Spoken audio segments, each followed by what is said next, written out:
Hi, thanks for watching my views on news. Three news stories. First one is from a disputed territory between the Tigray and Amhara regions. First assassination in this area. We've seen dozens of assassinations at the hands of Fano fighters in the Amhara region so far. This is first assassination in this zone, which is a disputed territory between the two regions. Secondly, fighting has resumed in the Oromia region of Ethiopia. Kidnapping for ransom, clashes between Ola and security forces. Details for you. How high is the intensity of this fighting? Thirdly, a petition has been submitted at Canadian Parliament to protect those Eritreans who enter Canada. Who? Why are these Eritreans in danger who enter Canada? I mean, they flee Eritrea. Somehow they manage to reach Canada, but still they are in danger here. That is one of the reasons behind the submission of this petition. Details for you. Firstly, viewers, assassination in a disputed zone where a police chief, a police head, senior police officer has been killed. Ambush and assassination are two major tactics adopted by Fano fighters. Though most of the people assassinated in the Amhara region so far are Amharas. Those Amhara people who are actively participating in the operation against Fano, those who are supporting the military, those who are actively opposing Fano's advances are targets. They are warned, they are threatened, their family members are threatened, they are told to be silent, they are told to change their course, and if they don't listen, they are assassinated. Dozens assassinated so far. Prosperity Party members, police officials, militia members, militia chiefs. It's a long list of the assassinated individuals in the Amhara region so far. Now, not just in Amhara region. First assassination in a zone which is contested by Tigray and Amhara regions. Raya Alamata, Koram.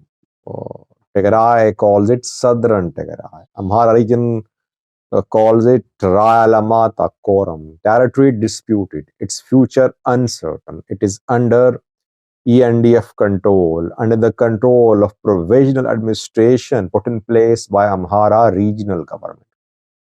Tigray warning, it wants to regain control of Alamata Koram, in Alamata city, a police officer has been assassinated. Byoketo Jitna is his name. He served as security chief too. Now he was working as a police chief. Unknown forces assassinated him. That is what we always hear whenever an assassination is committed in the Amhara region, that unknown forces have removed the man. We know who these unknown forces are. When people say unknown forces, it means Fano fighters. Basically, all the assassinations in the Amhara region, most assassinations, they have been committed, conducted by Fano fighters. Byoketo Yitna was assassinated in a shootout near Biza Clinic, which is in Alamata city. Some people, some passerbys were injured, and Byoketa died. He was severely injured. He received several bullet wounds. He could not survive. It means that Fano groups are not happy with the interim administration put in place in uh, Alamata quorum. That is why police chief has been assassinated. I think the security administration in this zone has been trying to prevent the entry of Fano fighters into this zone. ENDF also does not want to see Fano here. Fano fighters want to have their foothold in Alamata quorum. Why? Because they fear that maybe Tigray fighters would be allowed by Ethiopian National Defense Force to enter this territory. So that is why they want to have their presence here. Local administration, Ethiopian National Defense Force seem to be resisting Fano's attempts to penetrate the zone. That led to this conflict and police chief assassinated in Alamata. Secondly, because fighting has resumed in the Oromia region, though intensity of fighting is not very high, but resumption of clashes, resumption of kidnapping for ransom indicate that peace is just an illusion in the Oromia region in coming days and weeks. I said that 2 days ago that after the collapse of talks in Tanzania, security situation in the Oromia region would deteriorate. And that is starting to happen, by the way. It is being claimed that it is being alleged that Ola fighters have kidnapped members of an institution. It happened close to Addis Ababa. Bishafto Agricultural Research Center's employees have been kidnapped by armed men. Who are these armed men? Members of Ola? Most people say they're members of Ola. They were on their way from Bishafto to Bato. Ola's presence in this area went unnoticed, I think. But this year, we saw several attacks by Ola near Bishafto, in East Shava, in Bato too. They have gradually expanded their presence here. Ola fighters always deny. They say they are not involved in kidnapping for ransom, but kidnapping for ransom happening. Sugar factory, cement factory workers are kidnapped. Some foreigners are kidnapped. Then ransom is demanded. It is happening in North Shore, East Shore, West Shore. Kidnapping for ransom is prevalent in the Oromia region of Ethiopia. But Ola rejects these allegations. Secondly, a clash between the members of Oromo Liberation Army and the government forces in Horogodoro. It happens in Sulula, Fincha. There is a sugar factory to Fincha sugar factory in this area. And Fano fighters have carried out some attacks on this factory. Factory's production seriously disrupted. 4 people died in clashes between Ola and government forces in Sulula, Fincha. Overall, it's not that the military has launched a full-scale operation against Ola, but we're seeing a resumption of clashes. Though clashes went on even during negotiations. While Ola and government people were meeting in the in Tanzania, clashes still continued in the Oromia region. There was no ceasefire.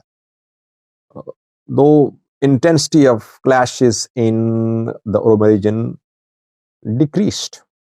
Since last year, we have been seeing, since the start of this year rather, we have been seeing decrease in the intensity. Why? Because Oromia, from Oromia, Ethiopian National Defense Force was relocated to Amhara, where a big military operation against Fano is underway. But no prospects of peace. Prospects of peace for Oromia very dim, it seems. Thirdly, viewers, a petition has been submitted to Canadian Parliament by Eritrean opposition groups. They are demanding that Canadian government should protect those Eritreans who enter Canada. That Eritrean government has its agents in Canada in the form of interpreters, in the form of intelligence agents. Eritreans who fled human rights abuses in Eritrea when they enter Canada. Even here, these Eritreans are kept under surveillance by Eritrean government, and sometimes those interpreters who work in collaboration with Canadian government, they have connection with Eritrean government. That is why this resolution has been tabled by Eritrean opposition groups at Canadian Parliament, condemning human rights abuses happening in Eritrea and calling upon the Canadian government to protect Eritreans. These allegations have been heard in Europe too, that interpreters there work for Eritrean government. When these Eritreans file asylum cases, they have to talk to interpreters who interpret their statements into English or the languages. And sometimes these interpreters threaten Eritrean refugees, warn them against criticizing Isas Afwerki's government. We have heard these allegations in Europe too. I think some investigations were conducted in Europe. Investigations are being demanded in Canada too. Take a listen to what happened at the Canadian Parliament when this petition was submitted. Thank you for watching. Presenting petitions. Pleased to present today petition E4603, signed by 868 petitioners, that calls attention to the grave human rights abuses that are happening in Eritrea and the surveillance of by the Eritrean regime of pro-democracy Eritrean newcomers in Canada.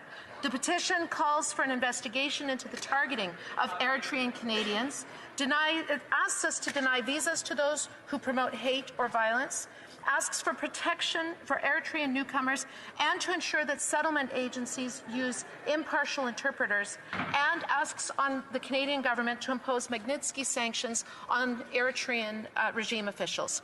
Thank you, Mr. Speaker.